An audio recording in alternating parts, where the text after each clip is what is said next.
Chapter 27. Just before the village, Lukashka came on horseback to see Olnin.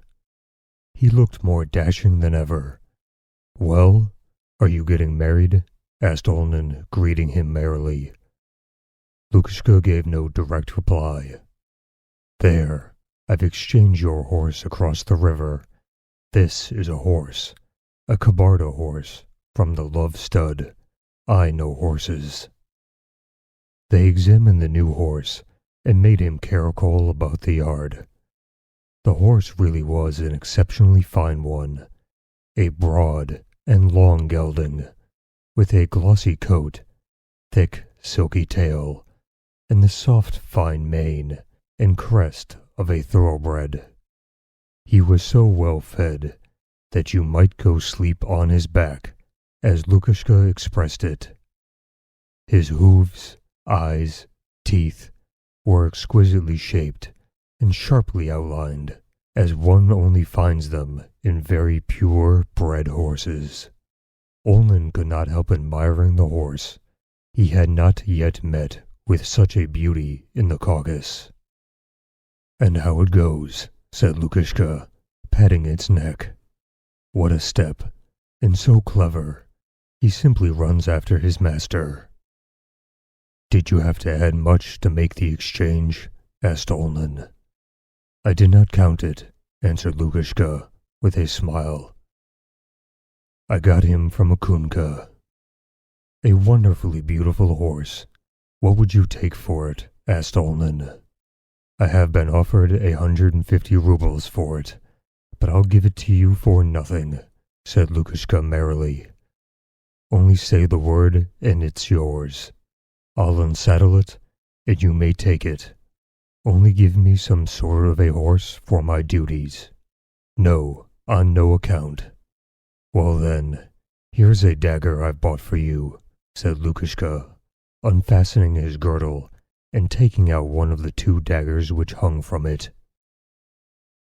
"I got it from across the river." "Oh, thank you.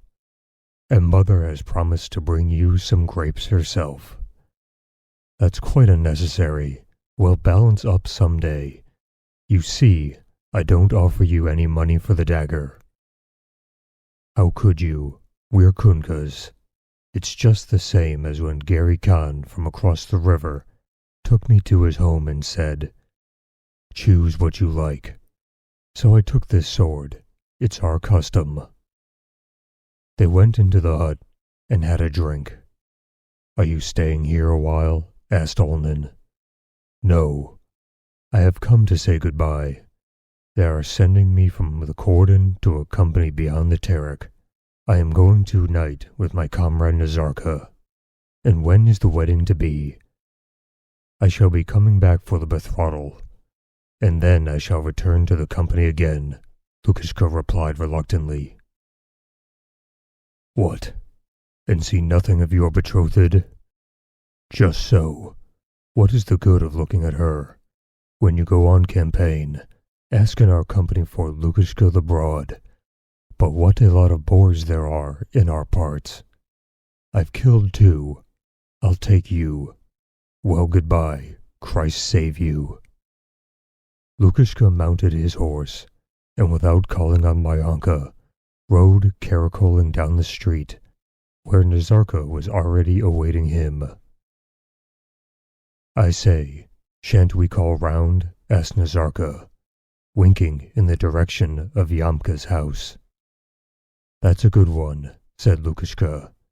"Here, take my horse to her. And if I don't come soon, give him some hay. I shall reach the company by the morning anyway." "Hasn't the cadet given you anything more?" "I'm thankful to have paid him back with a dagger. He was going to ask for the horse," said Lukashka, dismounting and handing over the horse to Nazarka. He darted into the yard, past Olnin's very window, and came up to the window of the cornet's hut. It was already quite dark.